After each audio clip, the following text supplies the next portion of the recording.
Good afternoon, ladies and gentlemen. Welcome to another edition of Reading with Mr. Henry. It's Thursday, April 23rd. It's a fine day outside, and it's also William Shakespeare's birthday, or at least what scholars have settled on as his birthday. And I can't imagine a better way to honor the bard, to honor one of the finest poets to have ever lived. I can't imagine a better way to honor him than to read one of his finest works, Hamlet. And you guys read a good chunk of Act 4 on your own, scenes 1 through 4. I'd like to take a few minutes and step back to what you've already read and look at just a couple of moments. So open your book, if you're reading in the Barnes & Noble anyway. Open your book to page 265. Everybody open to Act 4, Scene 1. Keep your finger there for a second. We got to remember that just prior to Act 4, Scene 1, the last scene of Act 3 is that tempestuous, conflict-ridden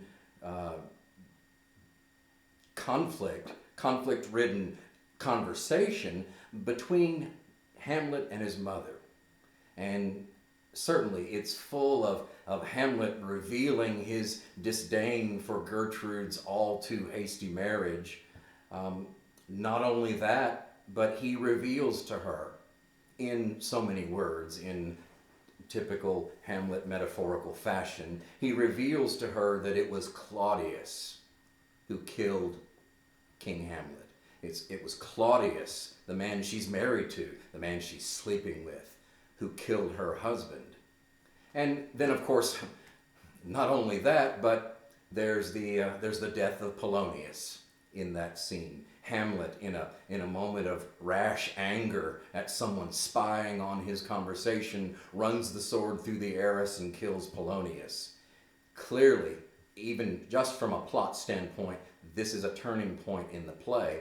And so, as you've already read, look at Act 4, Scene 1. This is right after that scene, and Claudius and Gertrude talk. And I want to point out just one thing here. Act 4, Scene 1, line 5. Gertrude, she's legitimately dismayed at what she's just witnessed. She says to Claudius, "Ah, mine own lord, what have I seen tonight?" And he asks, "What, Gertrude? How does Hamlet?" And she says, "Mad as the sea and wind when both contend, which is the mightier." And there, Gertrude is carrying out exactly what Hamlet asked her to do, which is to maintain his cover, if you will, of madness, to not reveal to Claudius that he is completely sane. And so she carries that out. She continues. She says, "In his lawless fit behind the arras, hearing something stir, he whips out his rapier, cries, 'A rat, a rat!' And in this brainish apprehension, this misconception, kills the unseen good old man." There she reveals to Claudius that Polonius, your main advisor, is dead. And look how Claudius responds. He says, "Oh, heavy deed! It had been so with us had we been there." In other words, his first concern is not, "Oh, my poor close advisor." It's, "Wow, that would have been me if I had been in there." His first concern is, of course, with himself. And then he goes on, he says, "His liberty is full of threats to all," talking about Hamlet. "To you yourself, to us, to everyone." And so stop there. What we've seen in the play is a slow, gradually increasing burn in Claudius of shall we call it paranoia, shall we call it suspicion of Hamlet. And again, I would suggest to you, as I've said before, that perhaps he's got no rational reason to be suspicious of Hamlet, knowing what he did. But I believe what Shakespeare is really meditating on in part in this play is the effect of guilt. What guilt does to us on the inside. And we've already seen Claudius does carry some guilt for having killed his brother.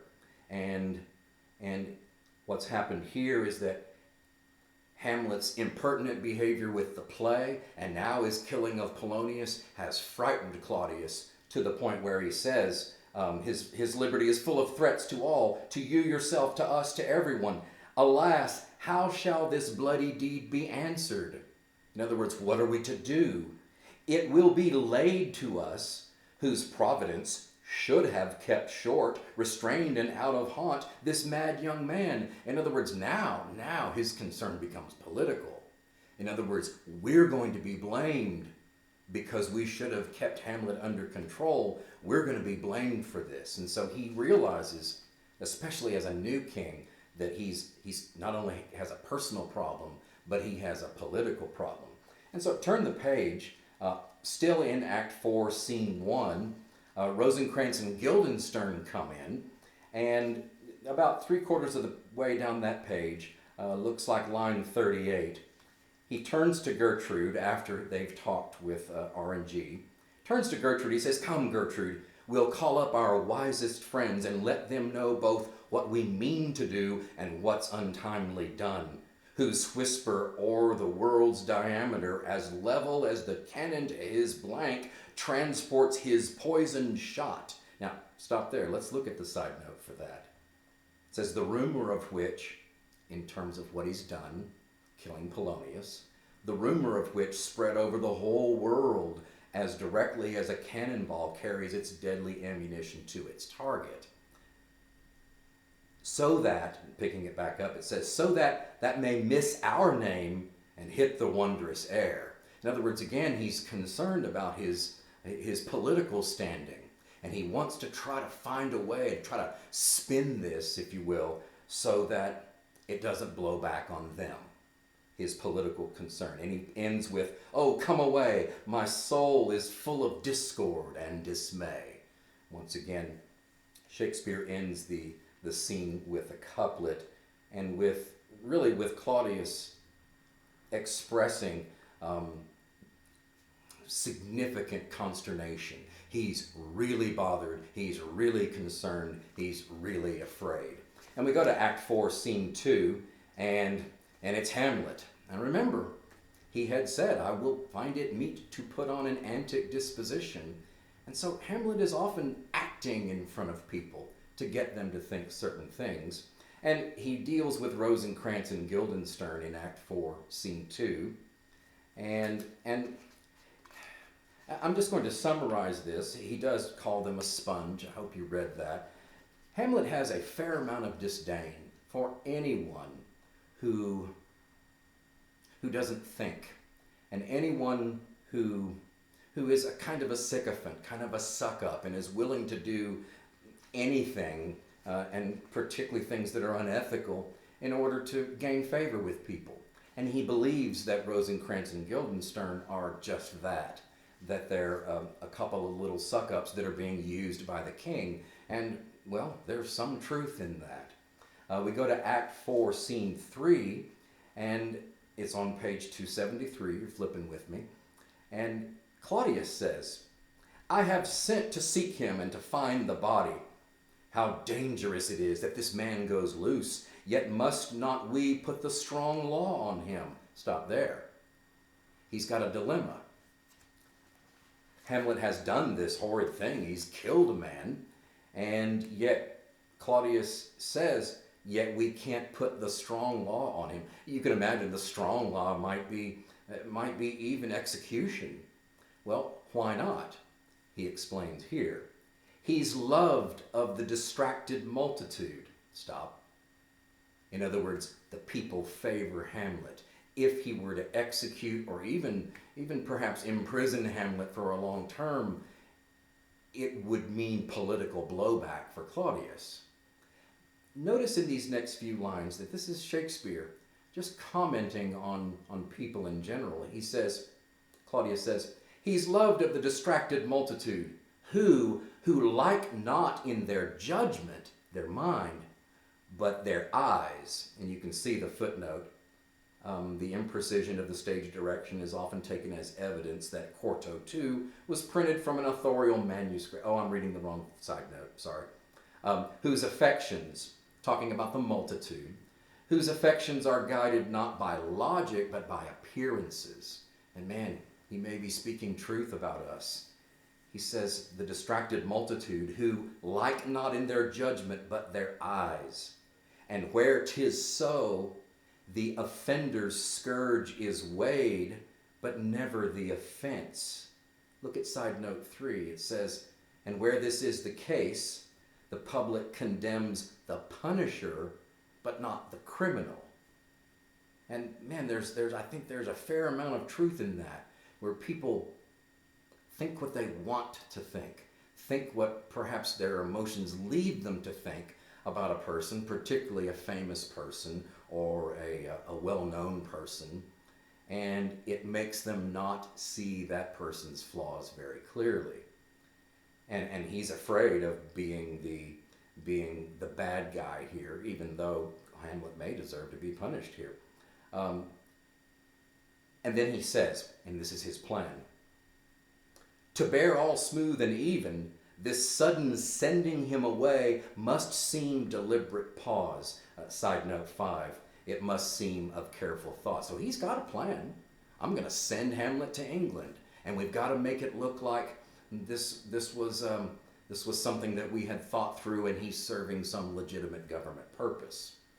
And so go to the next page in Act 4, Scene 3, and it's the confrontation between Hamlet and Claudius. And Hamlet is at his manic, creative self here, and he's going to use language. And having said that, it's not meant to just be, somewhat funny, but there's some commentary here. And so, Claudius asks, at the top of page 275 in Act 4, Scene 3, Claudius asks, now, Hamlet, where's Polonius? At supper. Well, at supper where? Not where he eats, but where is eaten. A certain convocation of politic worms are even at him. Now, why would worms be at Polonius? Well, he's dead, and presumably perhaps buried, and that's what happens. Hamlet goes on, though. He says, your worm is your only emperor for diet. We fat all creatures, else to fat us. And we fat ourselves for maggots. Now, you're following that logic, right? We fat creatures in order to feed ourselves, and then we fat ourselves for maggots. In other words, ultimately, we're going to end up in the ground as food for worms. He plays on this. He says, your fat king and your lean beggar is but variable service. Side note 3, different dishes. 2 dishes, but to 1 table. That's the end. And of course, Claudius isn't following this. And he says, alas, alas. And Hamlet summarizes. He says, a man may fish with the worm that hath eat of a king, and eat of the fish that hath fed of that worm. And again, follow that. You can get a worm out of the ground. You can fish with it.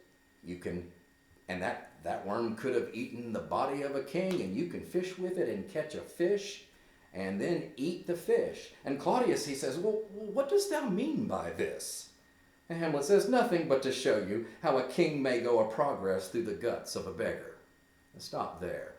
Not only is Hamlet perhaps subtly warning Claudius that you're going to end up dead by my hand, but I think more globally, isn't Hamlet pondering the nature of death itself, in that it is the one thing that equalizes all of us. And so whether one is a beggar or a king, everyone dies, and that makes us all in some sense, in some existential sense, equal. And so Claudius asks his question again, where is Polonius? In heaven. Send those guys over there to see. If your messenger find him not there, seek him in the other place yourself. Which is a clever way of telling Claudius to go to hell. Okay, we turn the page in Act 4, Scene 3.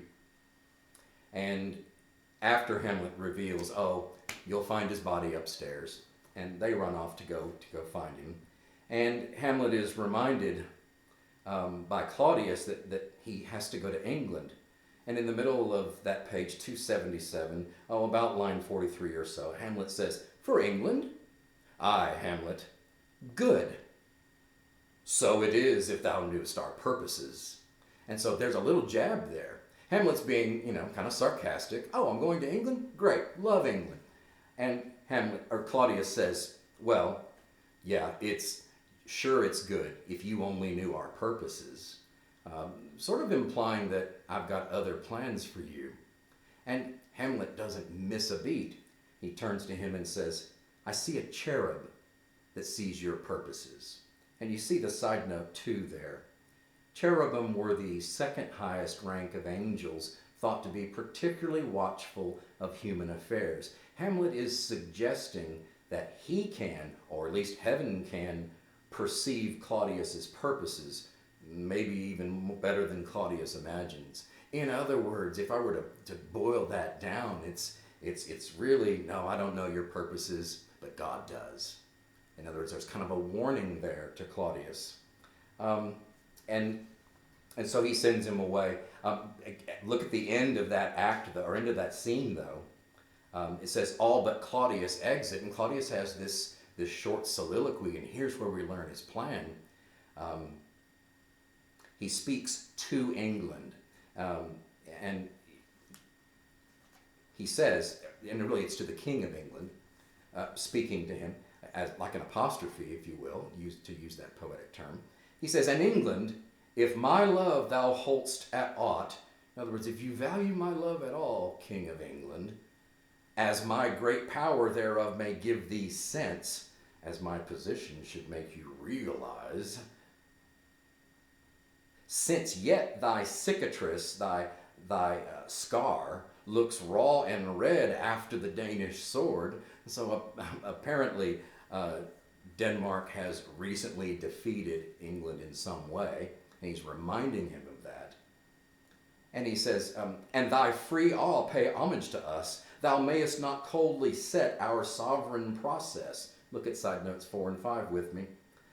You shouldn't lightly disregard our royal command, and the command is coming, okay, he's building up to it, which imports at full, by letters congruing to that effect, he's probably got them in his hand, the present death of Hamlet.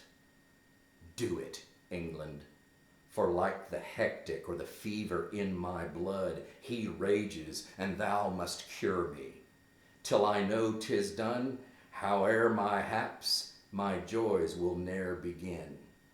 In other words, he has sent royal orders to England to put Hamlet to death. Now, who's going to England with Hamlet? It's Rosencrantz and Guildenstern, right? I think it's safe to imagine that they're accompanying Hamlet because they were told to, and they don't know what orders are in the packet that they're carrying. They're just doing what they're told because that's what a lower member of court would do. And so you look at Act 4, Scene 4, and it's Rosencrantz and Guildenstern on the way to the ship to go to England, but as they go, they encounter Fortinbras. You remember Fortinbras, young Fortinbras of Norway, whose father had been killed by old King Hamlet.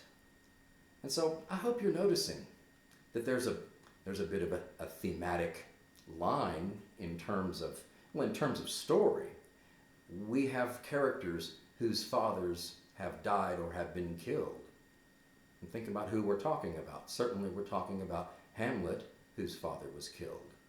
Young Fortinbras, whose father was killed. And now we have Laertes and Ophelia, whose father, Polonius, has just been killed.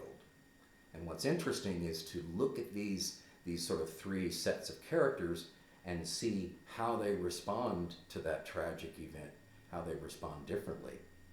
And so Hamlet stops one of the captains in Fortinbras' army, and he asks him some questions. Turn the page in Act 4, Scene 4 to 283, and we have another Hamlet soliloquy. And it begins at the bottom of 283, about line 29, and this is a well-known line. He says, how all occasions do inform against me. In other words, do accuse me and spur my dull revenge.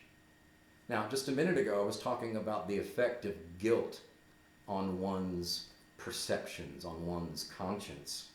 And what Hamlet is suggesting here is because he feels guilty about not having avenged his father's death yet, he begins to see reminders of that everywhere.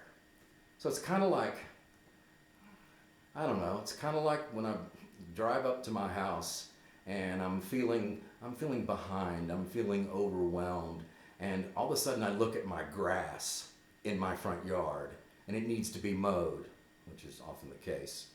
And that's a reminder to me of my shortcomings, if you will. Now, that's an extreme example, but he feels guilty at not having avenged his father's death. And he goes from that line to complete philosophical here. He says, what is a man, a person, if his chief good and market of his time be but to sleep and feed? In other words, what are we if we just sleep and eat? A beast, no more. Sure, he that made us, that's a reference to God, a creator, he that made us with such large discourse, in other words, the ability to think, looking before and after, in other words, attributing to God a kind of omniscience about all time, gave us not that capability and godlike reason to foist in us unused. In other words, if we were gifted with reason, if we have this ability, aren't we supposed to use it? And then he says, now, whether it be bestial oblivion or some craven scruple of thinking too precisely on the event, read the side note with me. Now, whether it is an animal-like forgetfulness, okay, kind of comparing humans to animals in that way, or else some cowardly hesitation that comes from too carefully considering the consequences. In other words, isn't he referring in some ways to his own procrastination? To his own, I must think about this. And he says that when you quarter that thought, when you divide it into 4 parts, it's 1 part wisdom and it's 3 parts cowardice. And so we're back to that question of, is Hamlet a coward? And then we skip on down in that he sees Fortinbras. And it says, examples gross as earth, in other words, as obvious as earth, exhort me to go do this. Witness this army. And he begins to talk about Fortinbras' army. Witness this army of such mass and charge, led by a delicate and tender prince, whose spirit with divine ambition puffed makes mouths at the invisible event. In other words, he's watching this army and they seem bold, almost as if they're laughing in the face of death. And he says exposing what is mortal and unsure to all that fortune, death, and danger dare, even for an eggshell. In other words, for a piece of land, it's not worth anything. And then here's a bit of wisdom here, perhaps. He says, rightly to be great is not to stir without great argument, but greatly to find quarrel in a straw when honor's at stake. And your book interprets that line this way, in side note 4, it says, true greatness does not hold back, waiting for an undeniable justification to act. When honor is at stake, one must boldly fashion a compelling reason even out of trifling matters. And so then he turns to himself, and to finish this, it says, how stand I then, that have a father killed, and here goes the laundry list of reasons why he should have done something already. That have a father killed, a mother dishonored, excitements of my reason and my blood. In other words, provocations of both mind and heart, or put another way, of reason and emotion. Blood's a common metonym for passion and emotion. And he's saying, I've got motivations in both head and heart, and yet I don't do anything. I let it all sleep. And so he, at his last line, at his last 2 lines, he says, oh, from this time forth, my thoughts be bloody or be nothing worth. And boy, Hamlet sounds like he's ready to do it, even though he's already had an opportunity.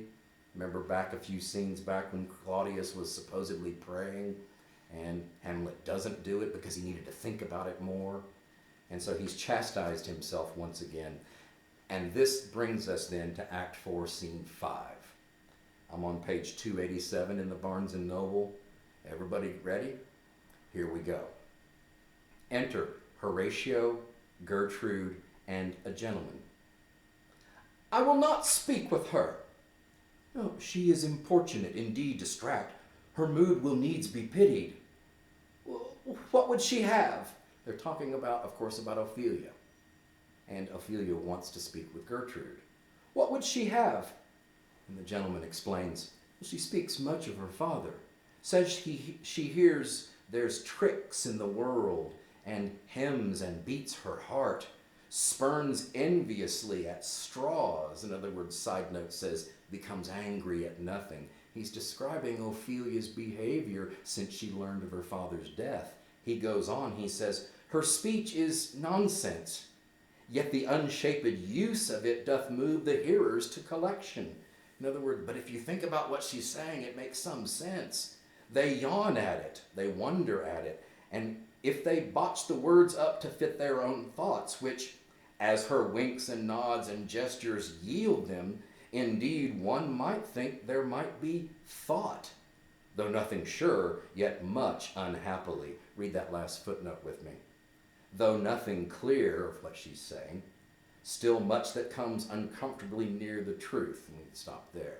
So he's describing that Ophelia is behaving in some bizarre ways, saying some odd, strange, unusual things, and she wants to see Gertrude. Gertrude, understandably, might be reluctant to see her. She says, though,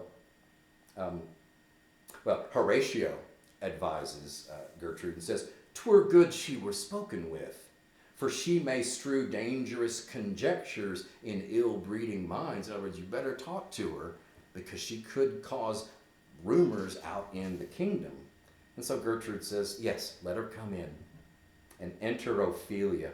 And Gertrude to herself says, to my sick soul, as sin's true nature is, each toy, each trifle, each little thing seems prologue to some great amiss. So full of artless jealousy is guilt, it spills itself in fearing to be spilt.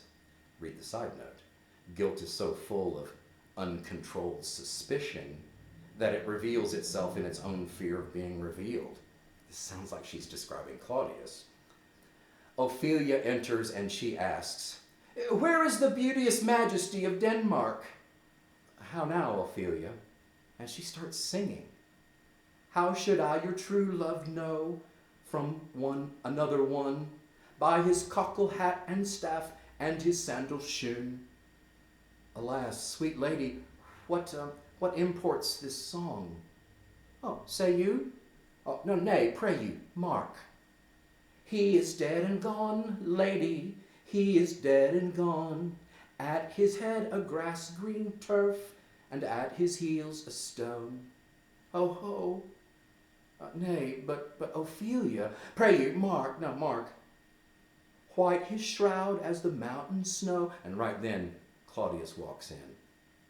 "Alas, look here, my lord," Gertrude says. And Ophelia continues to sing. "Larded all with sweet flowers, which bewept to the ground did not go with true love's showers." Claudius asks, "How do you, pretty lady?" "Well, God healed you." "They say the owl was a baker's daughter." Side note, an allusion to a folk tale in which a baker's daughter only gave Christ a small loaf of bread when he asked for food.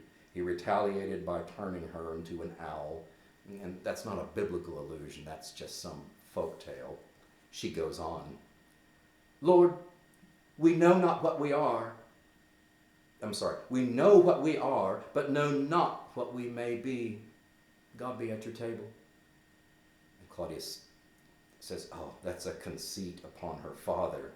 In other words, these are imaginings because of her father's death. And Ophelia says, "Pray, let's have no words of this. But when they ask you what it means, say you this." And she sings another song. "Tomorrow is St. Valentine's Day. all in the morning betime, and I a maid at your window to be your valentine. Then up he rose and donned his clothes and dooped the chamber door. Let in the maid, that out a maid never departed more. Shakespeare is having her sing to emphasize the almost insane state of mind that her grief has put her into. But these songs aren't just random songs. They are, in some ways, a representation of what's on her mind. Clearly, her father's death is on her mind. She references that early. But here, there seems to be some reference here to male-female interaction. And if you notice that little song she sings, it has to do with a young woman losing her virginity. Claudius tries to comfort her. He says, "Pretty Ophelia, indeed, without an oath, I'll make an end on it." And she's going to sing one more little song. "By Gis and by Saint Charity, alack for fie and shame, young men will do it, if they come to it, by cock they are to blame. Quoth she, before you tumbled me, you promised me to wed." And then the male in the song answers, "So would I have done by yonder sun, and thou hadst not come to my bed." And Claudius turns and asks, "How long has she been thus?" She answers, not really to anyone, "I hope all will be well. We must be patient. But I cannot choose but weep to think they would lay him in the ground, cold ground. My brother shall know of it. And so I thank you for your good counsel. Come, my coach. Good night, ladies. Good night, sweet ladies. Good night, good night." And Ophelia exits. And you notice she did make a reference there to her father being laid in the ground. Of course that's on her mind. Claudius says, "Follow her close. Give her good watch, I pray you," and Horatio exits. Oh, this is the poison of deep grief. It springs all from her father's death, and now behold, oh, Gertrude, Gertrude, when sorrows come, they come not single spies, but in battalions. First, her father slain. Next, your son gone, and he most violent author of his own just remove. The people muddied or stirred up. Thick and unwholesome in thoughts and whispers for good Polonius's death, and we have done but greenly in hugger-mugger to inter him. Look at the side note for this. This is an important plot point.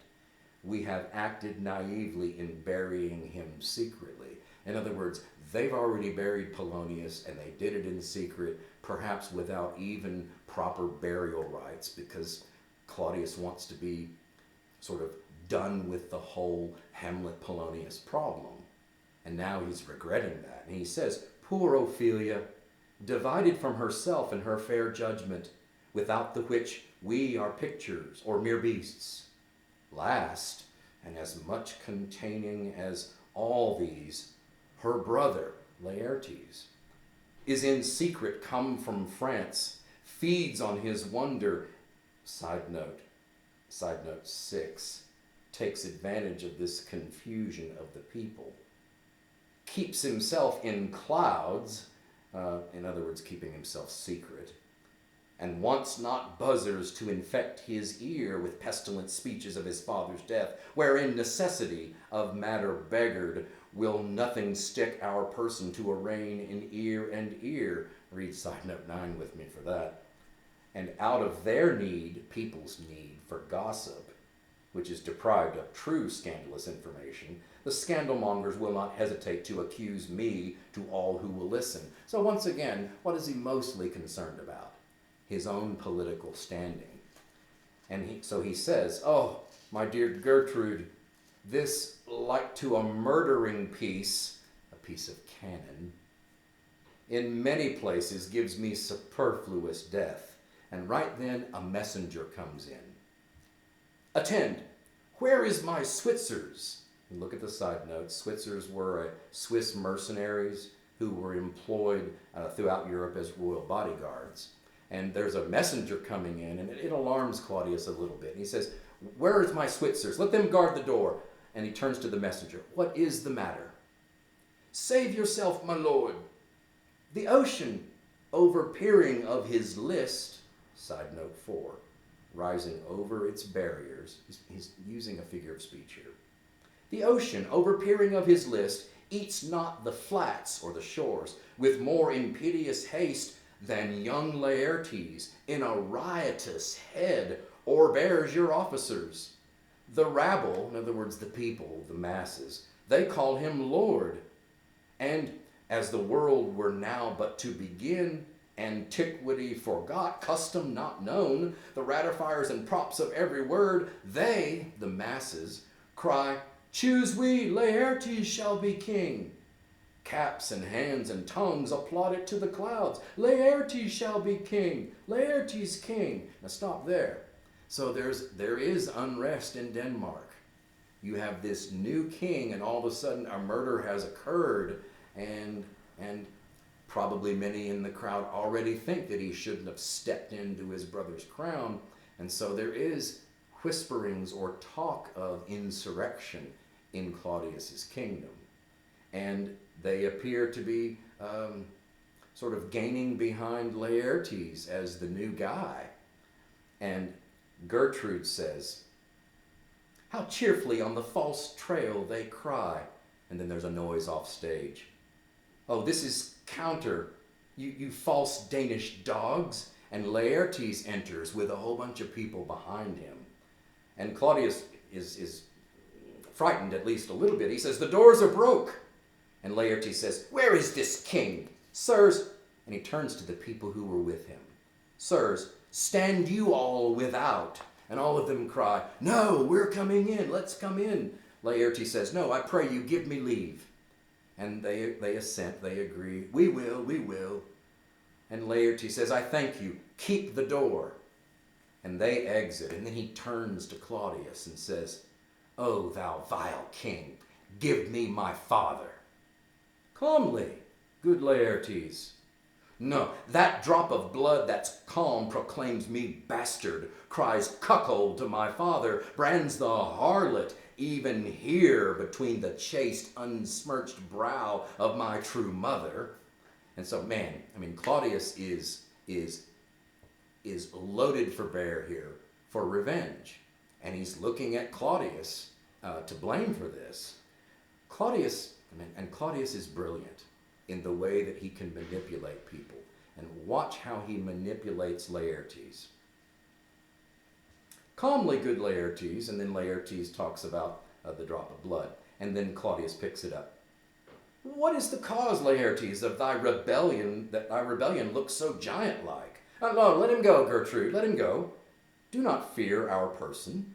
There's such divinity doth hedge a king, that treason can but peep to what it would, acts little of his will. In other words, he's referring to kind of the divine right of kings.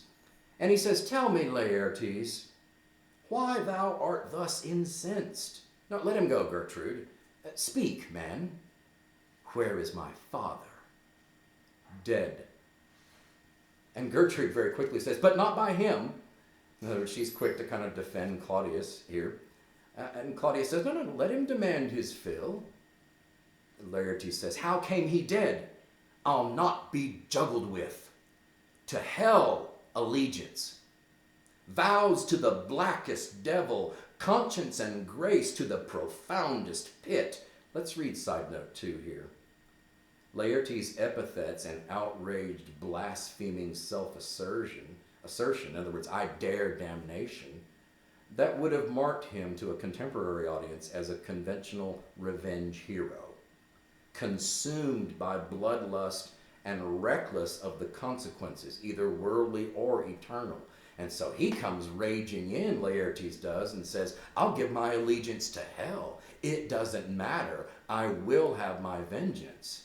And he finishes with, he says, I dare damnation. To this point I stand that both the worlds I give to negligence. Let come what comes, only I'll be revenged most thoroughly for my father.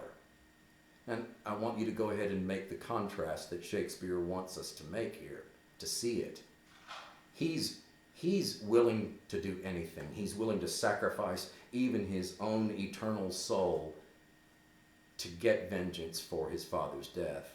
And yet you have Hamlet, who thinks a whole lot about eternity and thinks a whole lot about killing and to be or not to be, who it doesn't seem quite as high-strung as Laertes.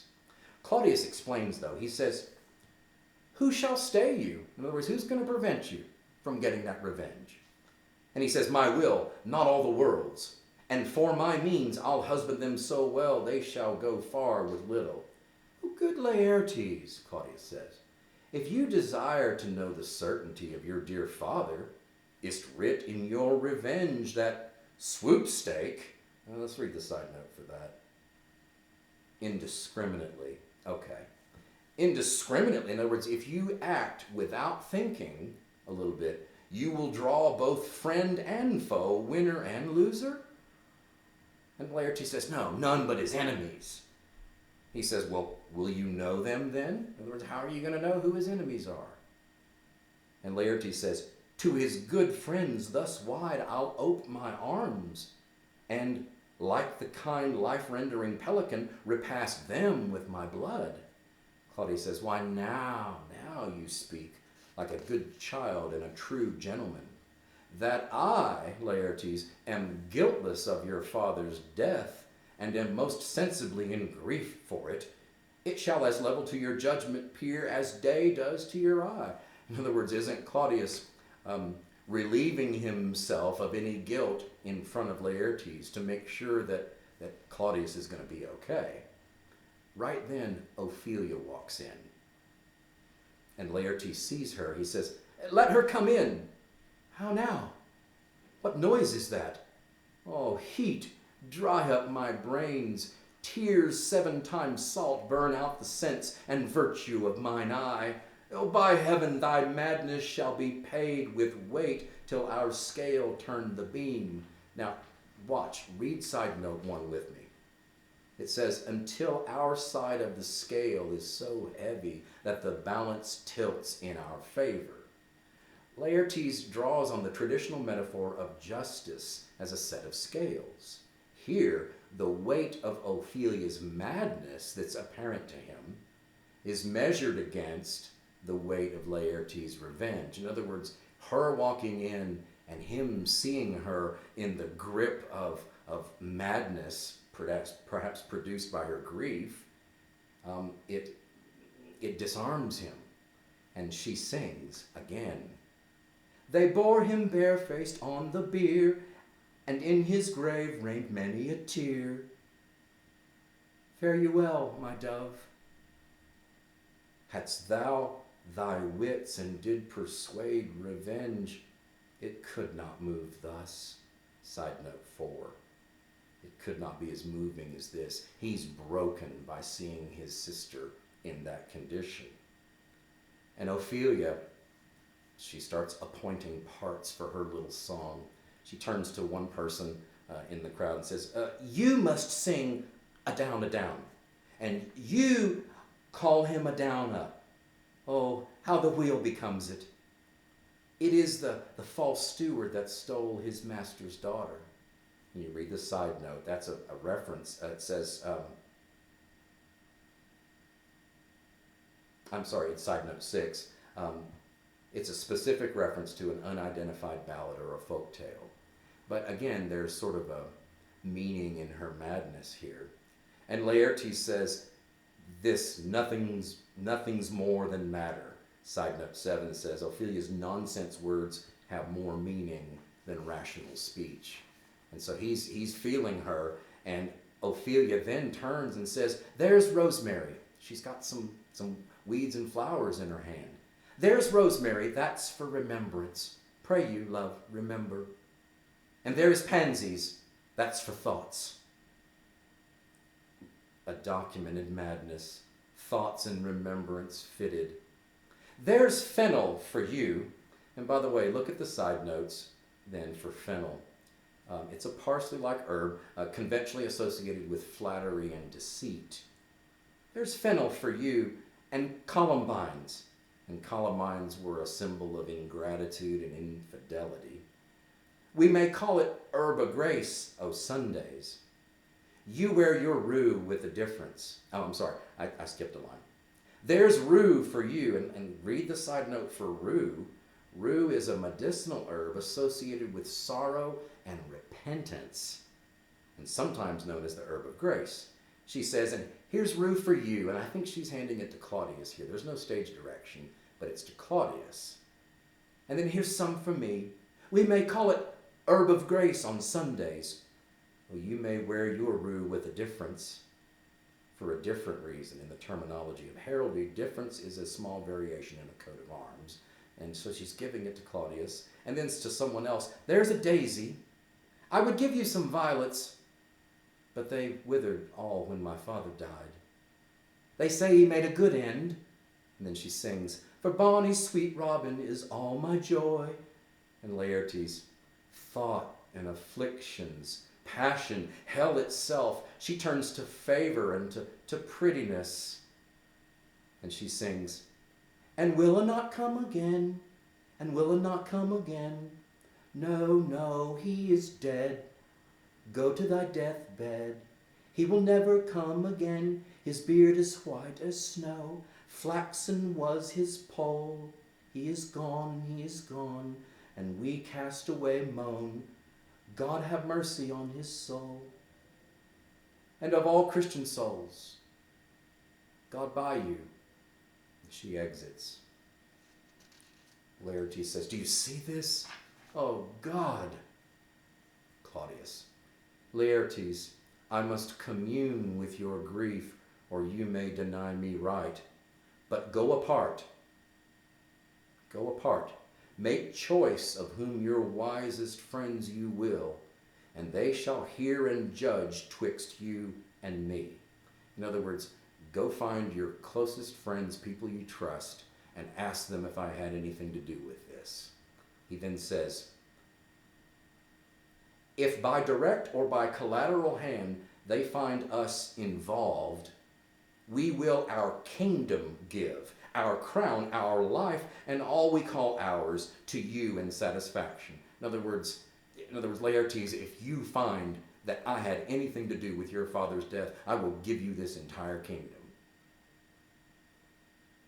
To you in satisfaction. But if not, Laertes, be you content to lend your patience to us, and we shall jointly labor with your soul to give it due satisfaction.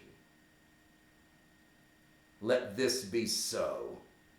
His means of death, his obscure funeral, no trophy, sword, nor hatchment, or his bones, nor noble rite, nor formal ostentation, cry to be heard, as 'twere from heaven to earth, that I must call it in question. Claudius says, so you shall. And where the offense is, let the great axe fall. I pray you now, go with me. And that last line, where the offense is, let the great axe fall. Look, Claudius knows that he had nothing to do with Polonius's death, and he knows that Laertes will verify that, will find that out. And so he's certain that the axe isn't going to fall on me. However, isn't it Claudius's original offense of killing King Hamlet that has set this whole thing in motion? So there's an irony in what he says when he says, where the offense is, let the great axe fall. That's a foreshadowing that his offense may have been the worst of all. And that brings us to the close of Act 4, Scene 5. The tension's building, and Claudius can't stand the Hamlet problem any longer, and he's got to do something about it. Check out my next video here very soon, and let's read Act 4, Scene 6 together. Until then, I hope you guys have a good day.